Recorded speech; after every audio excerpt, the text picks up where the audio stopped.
কই গো, বলছি দুর্গাপুজো তো চলে এসেছে, এবারে বাজারে সব থেকে দামি যে বেনারসিটা এসছে না, সেটা কিন্তু তুমি আমাকে কিনে এনে দেবা। আর যদি না দিই? না দিলে আর কি করব, ভাতে ইঁদুর মানে বিষ মাখিয়ে খাইয়ে দেব।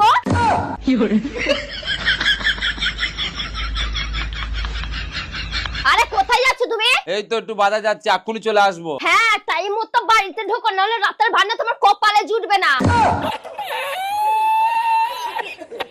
যত সব।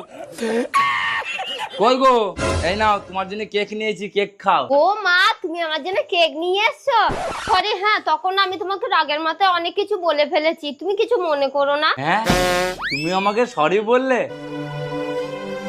আচ্ছা ঠিক আছে, আমি অন্য কেক নিয়ে আসি একটা। হ্যাঁ। আরে না না, এই কেকটা খুব সুন্দর, আর অন্য আনতে হবে না, এটাই থাক। আরে না না, তুমি বুঝছো না, আমি গিয়ে অন্য একটা কেক নিয়ে আসি, এর থেকেও ভালো নিয়ে আসবো। আরে না বলছি না, এই কেকটা খুব সুন্দর, এটাই থাক, তোমাকে আর আনতে হবে